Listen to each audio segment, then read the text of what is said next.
நான் வாழ்க்கையோட கடைசி பகுதியில தான் இந்த டிப்ஸ் எல்லாம் கத்துக்கிட்டேன். கேக் வெட்டும்போது ஒரு கேக் டோங்குகளை தலைகீழாக வச்சுக்கோங்க. இப்படி வெட்டுனா துண்டுகள் ஒரே மாதிரி இருக்கும். 2 கிண்ணங்கள் ஒட்டி கழட்ட முடியலையா, உள்ள இருக்கிற கிண்ணத்தை ஒரு கரண்டி வச்சு லேசா தட்டுனா அது ஈஸியா பிரிஞ்சிரும். நிறைய பாத்திரங்களை வைக்கிறது கஷ்டமா இருக்கா, ஒரு தட்டை எடுத்து அது மேல பாத்திரங்களை அடுக்கி வைங்க. அப்புறம் கையால அதை சுத்தி ஒரு வளைய மாதிரி செஞ்சா அது உறுதியா இருக்கும். இத முயற்சி பண்ணி பாருங்க. சிங்க்ல இருக்கிற துளை பாத்திரங்கள் கழுவும் சோப்பு வைக்கிறதுக்குன்னு நான் என் வாழ்க்கையோட பாதி காலத்துல தான் தெரிஞ்சுக்கிட்டேன். என் காலம் வீணாகிடுச்சு. ஒரு துப்புரவு பணியாளர் சொல்லி கொடுத்த டிப்ஸ். டிஸ்போசபிள் கையுறைகள் போடுறதுக்கு முன்னாடி மணிக்கட்டு பகுதியை திருகுங்க. இப்படி செஞ்சா அது ஈஸியா கழண்டு விழாது. இந்த ட்ரிக் கத்துக்க நான் கடைசி ஆளா ஒரு கரண்டிய தலைகீழாக பாட்டில் நுனியில வச்சு ஊத்துனா எதுவும் சிந்தாது. குழம்புல எண்ணெய் அதிகமா இருக்கா, ஒரு கரண்டி மேல ஐஸ் கட்டிகளை வச்சு அத குழம்புக்குள்ள லேசா கலக்குங்க.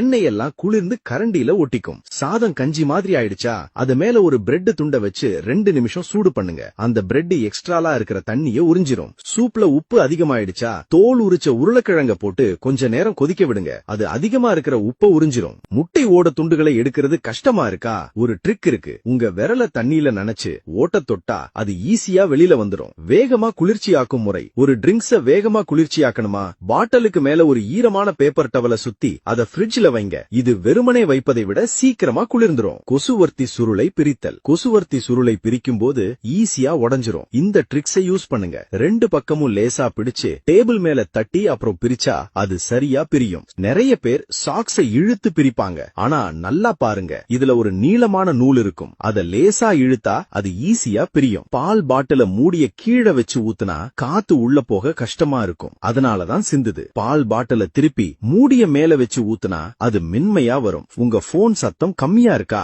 ஸ்பீக்கர்ல தூசி அடைச்சிருக்கும். மெல்லும் கோந்த அதுல ஊட்டி சில தடவை அமுத்துனா அழுக்கு எல்லாம் வெளியே வந்துடும். பக்கத்து வீட்டு பாட்டி சொன்னாங்க, 2 ஹேங்கரை குறுக்கு வாட்ல வச்சு துணிகளை காய போட்டா எவ்வளவு வேகமா காத்து அடிச்சாலும் கீழே விழாது. மாத்திரை பாக்கெட்டை முழுசா யூஸ் பண்ணலையா, பாக்கெட்டோட 2 பக்கத்தையும் வெட்டி அதை சில தடவை மடிங்க. அப்புறம் வெட்டின துண்ட மேல மாட்டுனா அது இறுக்கமா மூடிடும். ஒரு நொடியில பேரிச்சம்பழம் கொட்டையை எப்படி எடுக்க, ஒரு ஸ்டீமர் கூடைய பயன்படுத்தி ஒரு குச்சி அதுல இருந்து குத்துனா கொட்டை ஈஸியா வெளியே வரும். ஒரு ஹேர் டிரையரோட பின் பக்கத்துல ஒரு மாஸ்க மாட்டி அது மேல ஒரு பிளாஸ்டிக் பாட்டிலின் மேல் பகுதியை வச்சு ஒரு குட்டி வேக்யூம் கிளீனர் மாதிரி பயன்படுத்தலாம். தூசி எல்லாம் ஈஸியா உறிஞ்சப்படும். உங்க போன் தண்ணியில விழுந்துட்டா முதல்ல அதை ஒரு டிஷ்யூ வச்சு தொடங்க.